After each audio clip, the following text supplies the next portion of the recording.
Hi, everyone, and welcome to a special edition of the Allison Sports Podcast Series. I'm Shane Wynn, Managing Director here at Allison, and I am joined by Monica Finch, who's an SVP of the Consumer Practice, and our fearless leader, Lisa Rosenberg, who's a global partner at Allison and leads our consumer practice globally. Hello, ladies. Hello, Shane. So why is this special? It's special because we are all in Cannes, and tomorrow kicks off the Cannes Festival of Creativity, and Allison is deeply ensconced in a number of different places, including our parent company Stagwell, which is sponsoring Stagwell Sport Beach, which was all the rage in its first year last year. This year it's bigger and better, and we're going to talk a lot about that. But right now I want to get into what are the must-dos. And Lisa, you've been producing The Roar, which is a newsletter on LinkedIn now for a few weeks, where you've been really giving everybody the insider tips on what to do when you get to Cannes. You know what the hot stuff is. Let's talk about it. Well, first of all, there is more content than any one human being can consume if you had Totally. 10 years of Cannes. And making heads or tails of the different sessions, whether they're main stage in the Palais or at any one of the fringe venues along the Croisette, is really a challenge. And I think, my best word of advice to everyone is assume you'll see half of what you have on your list. It takes time to get between different locations. Prepare for lines. You don't always get in. And really think about, what's most interesting to you. There are certain themes that are sort of popping to the top for me. We're seeing a lot, of course, around AI. There seems to be a number of sessions around the creator economy, which I think is particularly interesting. And my personal favorite is sort of the return to laughter. There was a great session last year by Andrew Robertson for BBDO, and there seems to be a continued momentum around, I think, probably the healing power of laughter. But what's really dominating the agenda across the official program as well as around the Croisette seems to be sports. And yes, Stagwell Sport Beach is back for year two, bigger, better, bolder, and all of that. But we're seeing a ton of sessions. And whether it's about the athlete as brand, equity in female sports, the return on investment in marketing in sports, it really does seem to be on the tip of everyone's tongue. And when I took a look at like some of the talent that's going to be there, in years past, we've had a lot of more Hollywood, I would say, type starlets who've graced the stages at Cannes. This year, I think there are enough A-list athletes that you could field at least one, maybe two professional football teams. That's how hot the talent is. And then there are a couple of sessions that I think, and there's a lot of sessions that I think are really good, but I put together a couple of things that I think are worth checking out. This year, Unilever was named Creative Marketer of the Year. And there's a session, actually, I think it's Monday morning, Real Lessons from Real Beauty, which focuses obviously on the work that Dove has done over the years. And this is actually the 20th anniversary of the Real Beauty campaign. So that's a session I think worth checking out. Also really interesting, I am sure, I'm anticipating will be really interesting, is Mike Cesario's session. He's CEO of Liquid Death, the sort of ultimate disruptor brand. He'll be speaking early in the week as well at the Palais, and I imagine that's a hot ticket. There's a lot of sessions also geared to sort of where our industry is going and sort of what the future of a marketing organization looks at or looks like, and what empowerment looks like, and the role of the C-suite in sort of fostering equity throughout an organization. So I think looking for some of those types of sessions that are about charting the success of our industry will be interesting. And then, I'm sort of a sucker for like what I would call the celebrity CMOs. So I always want to hear what Marcel Marcondes from AB InBev has to say, what Mark Pritchard from P&G has to say. So they both have sessions, I think, Tuesday or Wednesday of this week. So I would check those out. I'll say this, Lisa. We just ran through a must-do list that normally feels like everything. And it's literally just a fraction of everything that's going on there. It's kind of like you were describing this, sort of like the way the Super Bowl has evolved, where like you got the game, but then you got all this stuff around it that's happening that is just adding to the richness. And the same feels for the festival here now. The festival is just the one thing that's going on. There's so much more that's happening Yeah, around it. there, in fact, I mean, I touched upon panels because I was thinking about like all the inspiration Yeah. I like to get from what I hear, but there is so much, you're right, from an activity standpoint. First of all, everyone's going to be jet lagged. People fly in from all over the world. Hot tip: hit Sport Beach, pre-register for it. Go to the Saucony Run Club. I think it's 7:30 Monday, Tuesday, Wednesday Yep. mornings. If you show up like 15 to 20 minutes early, you'll get fitted out a new pair of Saucony sneakers, True. which will be really fun. You could test them out on a 3 mile loop around Cannes. And then I'd be remiss not to mention like some of the entertainment that happens as part of the festival. I mean, they've got A-list talent performing. You've got Shabuzi at Spotify Beach. You've got the Chainsmokers at Yalu Beach. And then, really first of its kind, probably one of its kind in our lifetime moment to be part of history and cheer as the Olympic torch relay runs down the Croisette on Tuesday between 11 and 1. So I think lots of really special things on the agenda, or off the agenda, if you will, this year at Cannes. Monica, I've got to ask you, like, Lisa's gone through a ton of stuff. Like, you're there all week. Is there one thing that's on your list that you're like, I am absolutely doing this Yeah, I tomorrow? mean, Lisa mentioned the liquid death discussion. That's definitely one that's at the top of my list. I just really admire what that brand has done. I tend to have an irreverent sense of humor, so it kind of tracks for me. And then I'm also interested in the Pinterest Manifestival. I love a good pun, but also it just seems like a really Yeah. cool kind of inspirational activity to go check out in between tons of sessions that I know I will be taking in. So there's tons of brands that are showing up, and one of the big things that brands are trying to learn more and more about is how do I become more culturally relevant, right? Because I know that if I am, that's going to increase engagement, it's going to increase return on my investments. And we've got a tool that we've been running for several years now called Brandgeist IQ. And we're going to talk about a special edition of it in a minute. But Lisa, I want to go to you first because there may be people listening who don't know exactly what BGIQ is. Could you give us a little bit of insight into that? Sure. I mean, I'd actually set the stage and say one of the reasons we created Brandgeist IQ is because, we were seeing and brands were starting to talk about how critically important it is to be part of culture. Right. If a brand isn't part of culture, it's hard to be relevant. And actually, last year we saw the conversation at Cannes talk a lot about being part of culture to be relevant, but also it must lead to business results and business success. And I think, they're intrinsically tied together. So there was no way to actually measure how culturally relevant a brand was. It was one of those like gut check things, like, oh, I think I'm relevant. And so what we set out to do, and the team spent like the better part of a year building this really proprietary methodology. It's about 98% AI powered with a little bit of human touch on top, that really looks at sort of 5 indicators of cultural relevance: how plugged in a brand is to pop culture, how disruptive they are, both in their marketing efforts and in the products they bring to market, whether or not they're inclusive in all that they say and do. Do they live with purpose? Do they inspire others to go on that journey with them? And then is their look, feel, tone of voice modern and on trend? And so those are the 5 different indicators that we look at that comprise the ultimate Brandgeist IQ, or BGIQ as we call it for short, score. And it's a great tool that allows brands to measure at any given point in time how they're doing. What's the white space? Where's the opportunity? How well did a campaign actually perform? Are they moving the needle? Are they resonating with the audiences that they need to reach? So, Monica, we did a very special edition of this in this particular year. Absolutely. The most special. We are calling this BGIQ Going for Gold. Olympic pun very much intended.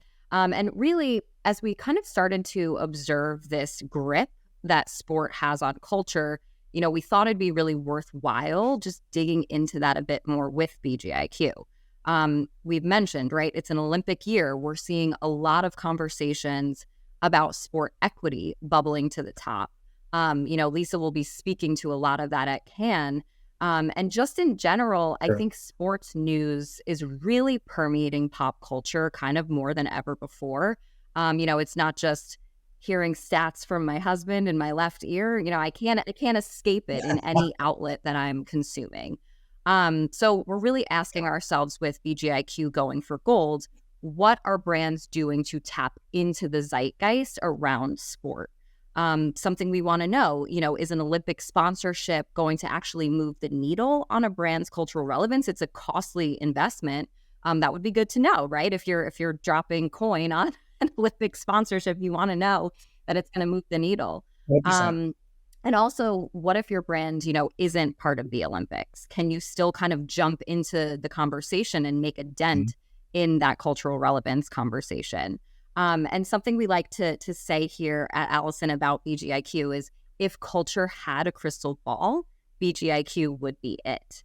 So we used that crystal ball and kind of started to answer some of these questions, specifically looking at Olympic sponsor brands. So, your P&Gs, Visa, LVMH, Toyota, as well as brands that aren't actually sponsors, but are kind of just out there in the zeitgeist. So we talked a little bit already about a brand like Liquid Death or Heinz are a couple examples. We wanted to kind of cast a wide net.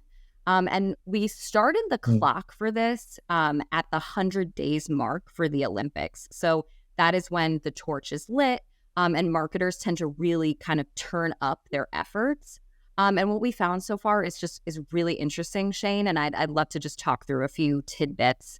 And get excited. Yeah, please. Awesome. So first off, it's Move Over Emily, because it is all about purpose in Paris.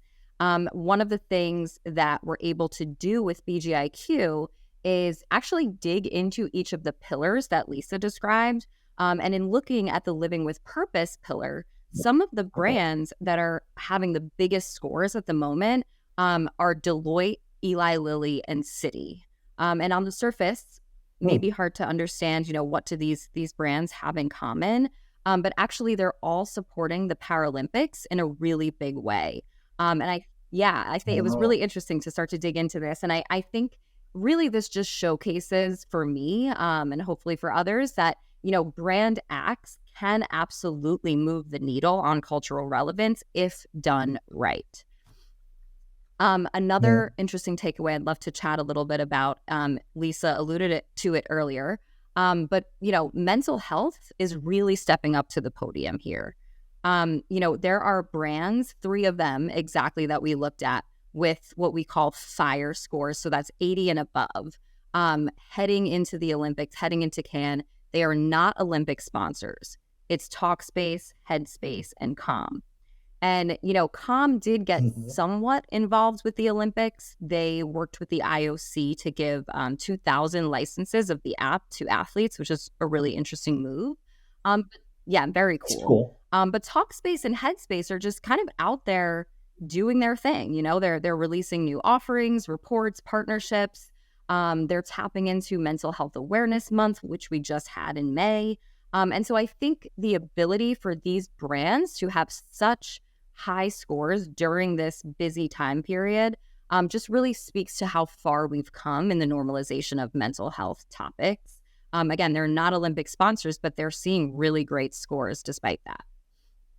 And then if we just shift for a second and look just at Olympic sponsors, there are several brands with, again, these FIRE scores at this kind of 100 days time period leading in.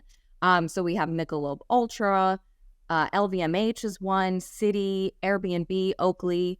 And these brands, as you kind of start to dig in, are really finding ways to diversify their marketing activities during this time period. So they are not just going all in on the Olympics. They are certainly leveraging their Olympic sponsorships, but they're not solely and myopically focused there.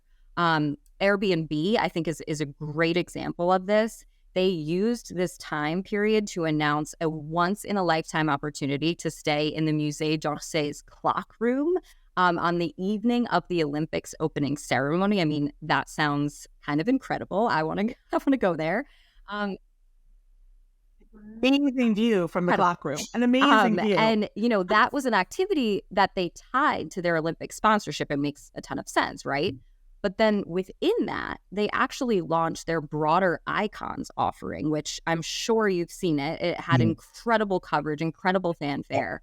And for those who may not be familiar, these are those cool stays that they're kind of offering that are quite literally tied to pop culture. So when we think about cultural relevance, staying in the house from the movie Up or the Ferrari Museum or Prince's Purple Rain house. I mean, you can't get any more plugged into pop culture than that.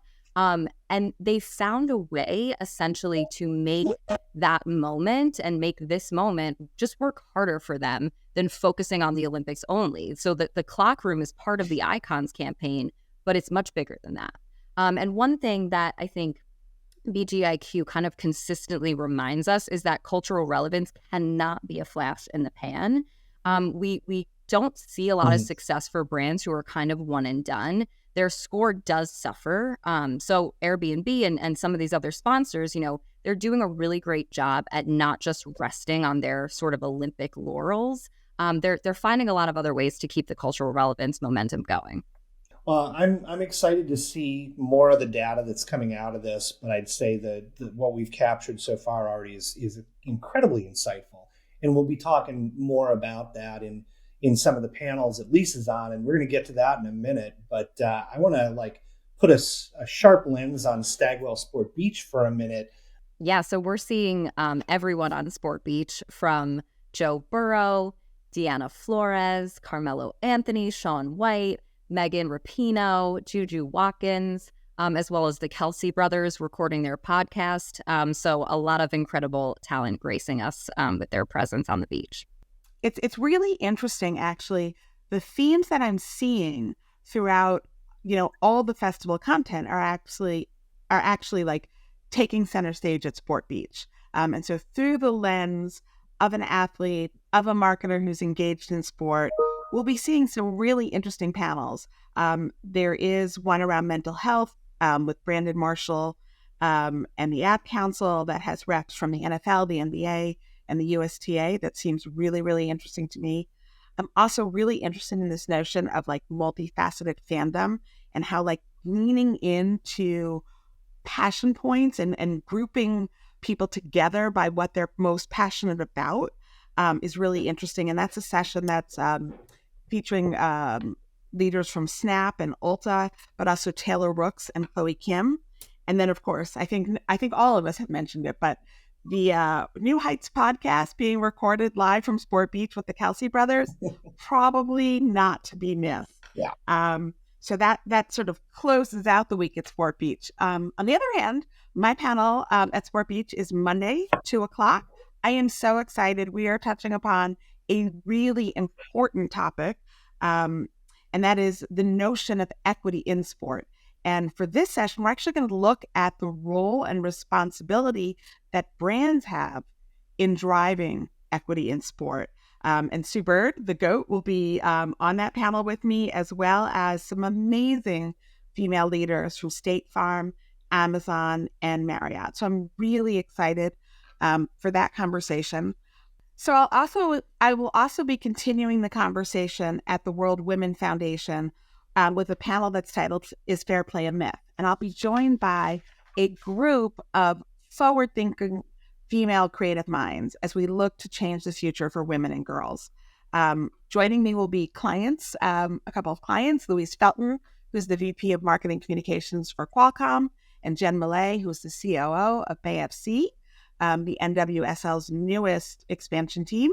Then there's Deanna Flores, who is a Mexican flag football superstar and NFL Global Ambassador, as well as Ellen Heislop, co-founder of the GIST. So we'll be really digging into this notion around equity in sports and how that affects women and girls, from a young age all the way through a professional career.